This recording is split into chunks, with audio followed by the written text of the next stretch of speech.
Hi friends, host Eric here, host of Talking with Famous People, and we're resuming our series on the Exciting Tables and Words About Human Personality book, and I'm on page 41.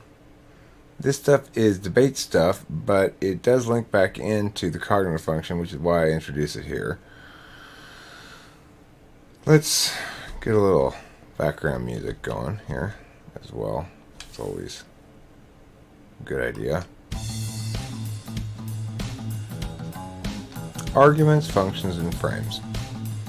Weight and framework preference. Weight in a debate round refers to the significance of a given instance of impacts, ground constraints, Ks, and other arguments made in a round towards the determination of the winner. These terms, impacts, is measured the impacts of a given proposed advocacy, whether hypothetically determined or evidence presented, impacts already happened or something. Ground constraints means what's legal in a round. Critiques are ways of arguing against your opponent without really arguing against the topic per se. And other arguments that are made towards the determination of the winner. So those arguments are going to be weighted against one another. So which is more important or desirable when they're in conflict with each other. Impacts tend to be binary or sliding scale. Sliding scale impacts are measured usually in bodies or dollars, and the use of such impacts correlates with particularist or utilitarian justifications in general. We should do this because this unique threat and this is the unique course of action we should take, and ignore all principles or constraints like that, because they run afoul of the approach we want to take here. Prefer my framework arguments. Provided both debaters offer a framework, then each has an opportunity to extend the framework and argue that the judge ought to decide the round upon it by preferring it over the opponent's framework. These rules apply separately to each component of framework. One side might win a definitional argument chain, for example, while losing a criterion argument chain. This protocol explains the judging calculus that must be applied to each framework argument on the flow separately if the judge is to judge properly. If neither party presents a framework, the judge should use an overall cost-benefit analysis. If only one party presents a framework, and if that party extends the framework throughout each speech, then the judge should decide the round under that framework. If neither party extends a framework argument in the second speech, and the non-extended arguments are weighing mechanisms, then the judge should judge the round against an overall cost-benefit analysis, ignoring any framework arguments thereafter. In other words, if they don't do their job in the debate round, then the judge shouldn't consider their framework arguments, because they have to extend them beyond just making the arguments they're not responded to and then you mention it again at the very end of the speech or end of the debate. That's not how it's supposed to be done. You need to extend the argument all the way through. So the non-extended arguments are ground when in the circumstance that the non-extended arguments are ground arguments, which is to say definitional stuff rather than contention level arguments. And then the judge should allow arguments as topical that otherwise would have been disallowed by the definition had it been extended. This is for non-extended stuff. If only the neg extends framework in the second speech, then the judge should prefer that framework and decide the round under it. If only AF extends framework in the second speech, then the judge should listen to see if AF extends framework again in the third speech, and if AF does, the judge should prefer that framework and decide the round under it. The reason neg and AF get treated differently here is because the affirmative burden to affirm, whereas neg just has to stop them from affirming. Pardon me for a second. Please.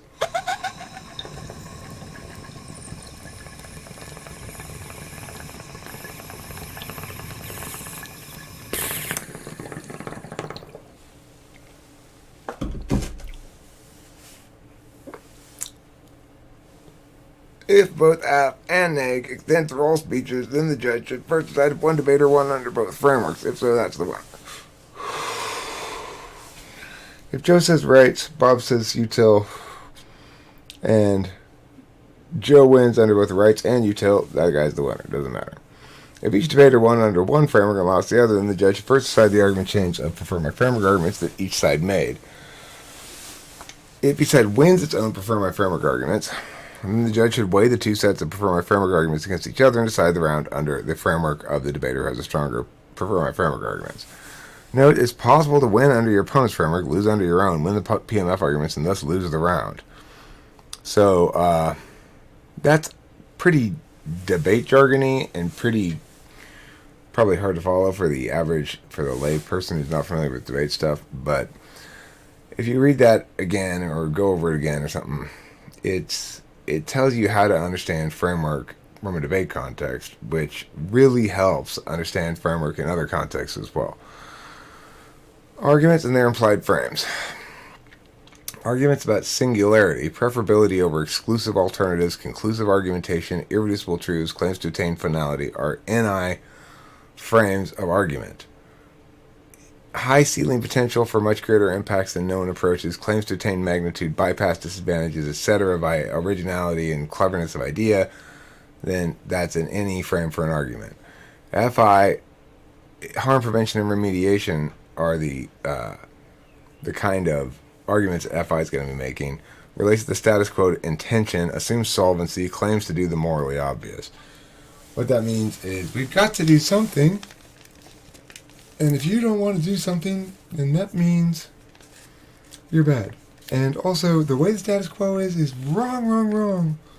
We've got to stop making the status quo the way it is. Of course, it's not really made intentionally like that, and it's, that's why that frame doesn't really work for arguments for public policy. Representationalism. FE evaluates a given position against the extent to which things mirror the general mores and standards of a given population of arguers, claims the middle ground. Those are kind of FE arguments and FE frames. TI, relative absolutism. The frame of disinterested calculus of word exchange claims fairness is implicit to disinterest. TE, absolute relativism. The frame of checking impacts against desired impacts claims action ought to be predicated on likelihood of efficacy. SI, reliability. The frame of overweighting consistency over time. The frame of if it ain't broke, don't fix it claims the preferability of the devil you know. Execution, SE. The frame of talk is cheap, only action is meaningful. Deliberation is another word for hesitation. Claims the ability to render other frames moot. And it has that ability, frankly. So if you were going to try to make an argument for something, let's say I wanted to make the advocacy that we should have a book fair. We need to have a book fair badly, okay? So my first argument would be NI, and I go, only a book fair will solve our problem. All these clues and hints that we have all around us all suggest one thing: book fair.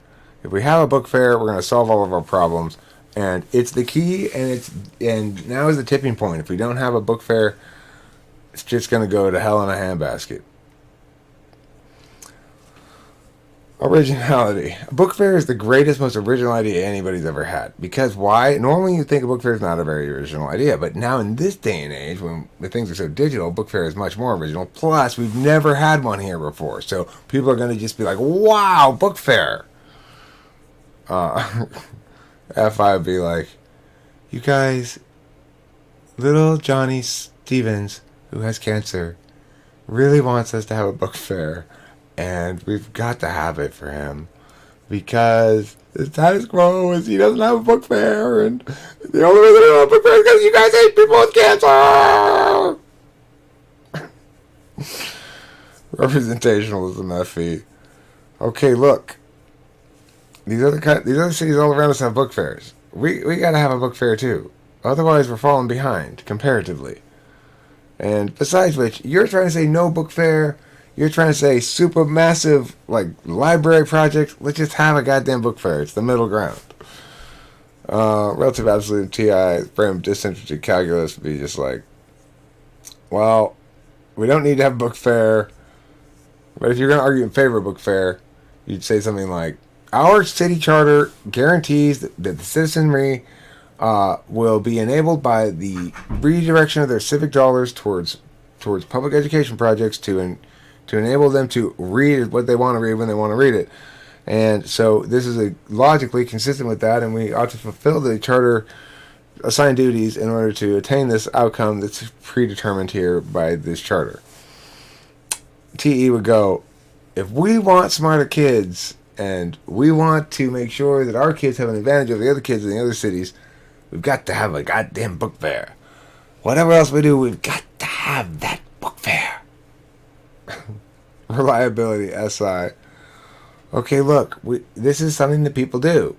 We've looked around. People do this when they think, what can we do for the kids? It'd be fun. It'd be educational. What have people done before? Book fair. Has it worked? Yes.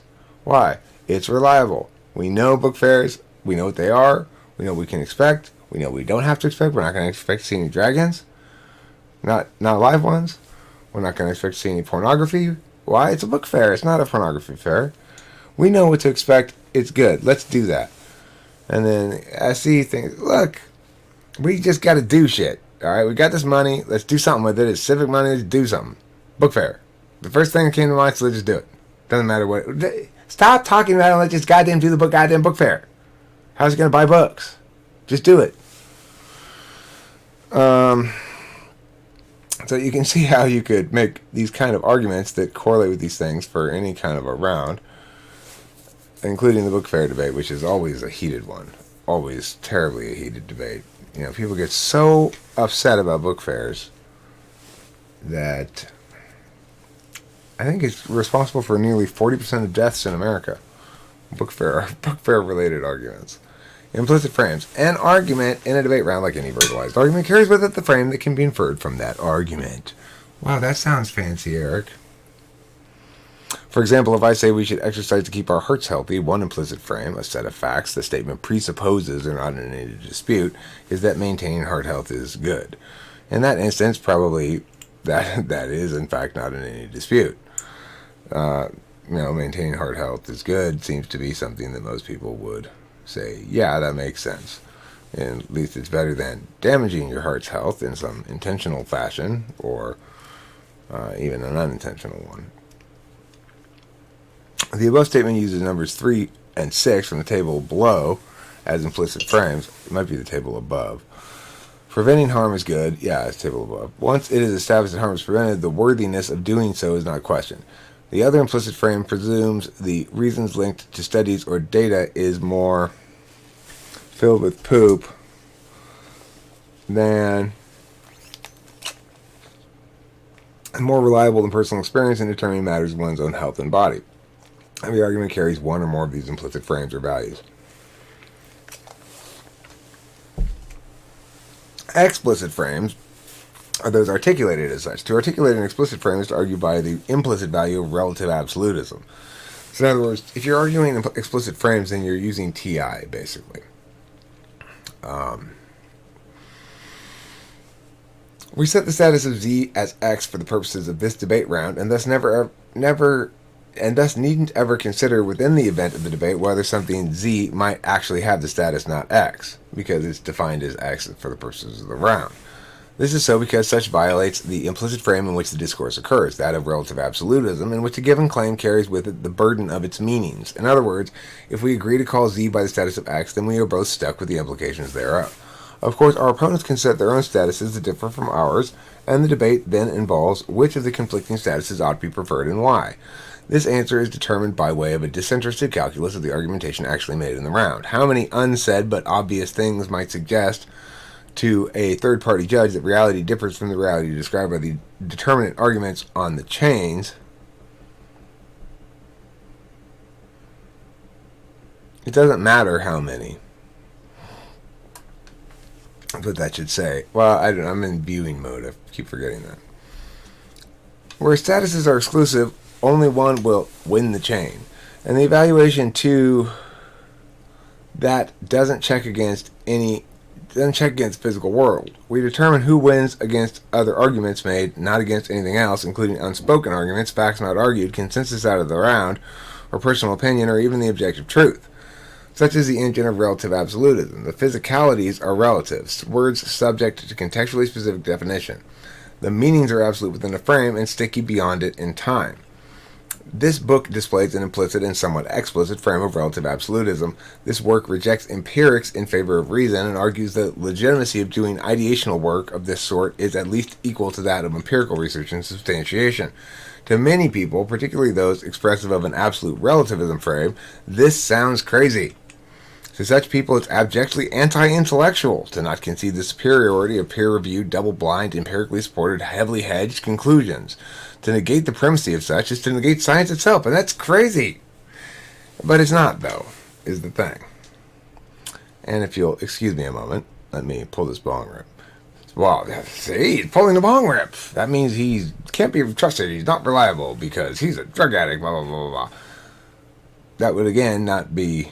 They'd be using a much different frame than the one I'm using to evaluate the legitimacy of what I'm saying, which is I'm explicitly saying judge this by its TI merits. And if you want to articulate TI-style arguments by the primacy of TE, be aware you're walking into a wood chipper because you are walking into TI's cave, you know?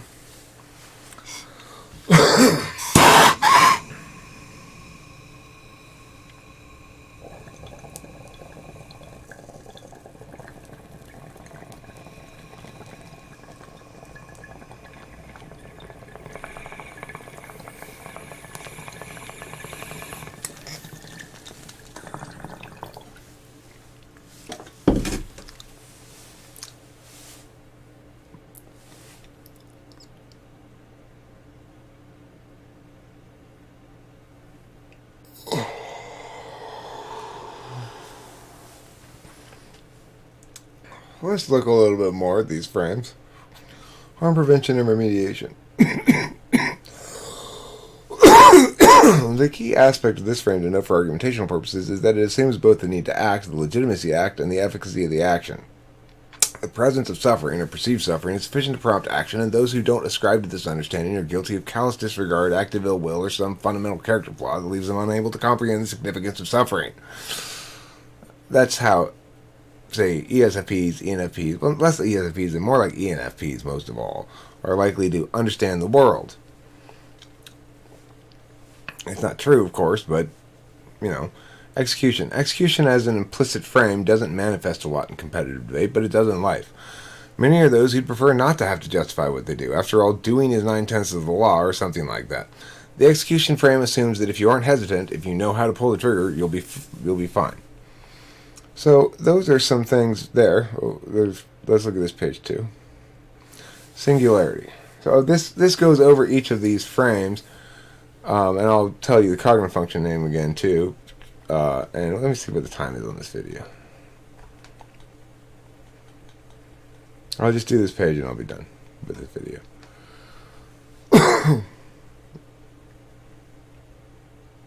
Yeah, you know what? I'm going to end this video now, and I'll start down here with the singularity. Oh no, I already did these first two ones. I better finish them. Singularity. The notion that a given course ought to be pursued because now is the tipping point, or because Y is key to X, are arguments that presume singularity. The best linked story is the correct one, and conflicting linked stories are wrong.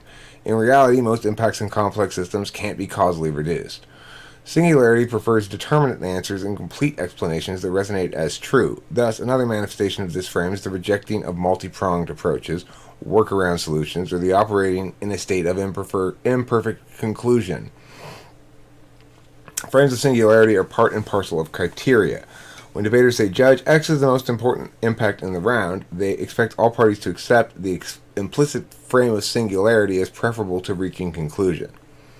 As preferable in the reaching of conclusions, I guess I should say there. Representationalism. Representationalism is the notion that inclusion and equality are implicit goods, and thus runs afoul of other implicit frames frequently. It views claims not as matters to be legitimized by absolute relativism, but rather through linkage to consensus. Data on agreement, though, is pursued within the implicit frame, however, and therefore don't link meaningfully to the claims for others operating under different implicit frames. It's seen as not warranting, really, in debate. So, yeah, it doesn't really fly in competition debate to go, well, but this is more popular. That just is not an argument that's going to work. Everybody will just trash that in a second. Everybody knows the answer to that already. So, representationalism, there are some stronger understandings of it, like, well, in a democracy, the government ought to reflect the will of the people and stuff, but then those really aren't representationalism in the cognitive function sense kind of arguments. They're not FE arguments. They start being TI arguments at that point. Defending FE representationalism. Originality. Originality manifests the implicit frame of preferring alternatives to that which has been done before. It makes arguments of inherency and underestimates the risks of untried approaches to things. Arguments that display this implicit frame are rare, but include: we ought not limit carbon emissions because solvency will arrive in some manner we don't anticipate. Carbon caps comprise a very poor workaround kind of solution, and because of the harms implicit, we ought wait until we have a better solution. There's something of the singularity in here, which makes sense because NE, originality, and NI, singularity, are two sides of the same coin. Originality is original in hopes of striking singularity. It makes claims of striking singularity in that regard. Reliability expresses mostly as risk avoidance. Untried prescriptions present potential harms from unintended impacts. Reliability favors that which is known to correlate in the status quo over that which may potentially correlate with greater strength, but which will usually produce ancillary and unintended outcomes. This frame assumes that concrete, established, and understood solutions are preferable to experimentation. And, as a general rule, that's probably correct about public policy.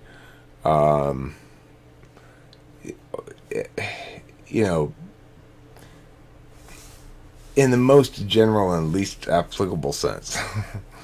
So more on relative absolutism and absolute relativism, and then I don't want to do all of this today, right now. So I think I'm going to stop it here, and I'll pick up here next one.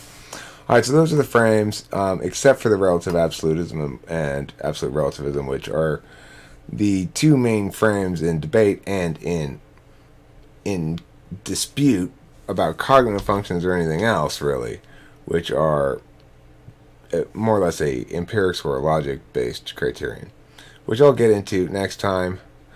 Thanks for watching. This one ran a little long. This seemed to be running a little bit longer than I'd hoped, but anyway, thanks again for watching, and don't forget to eat plenty of cheese.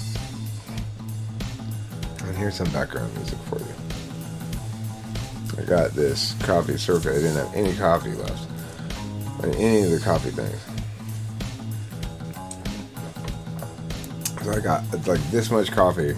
They had like that much I could get out of it. And then I put a powdered cappuccino, squirts out like hot cappuccino stuff, which isn't really cappuccino, just some sort of like sugar liquid. Then I put hot chocolate. And that's what this drink is. The end. What page did I finish on here?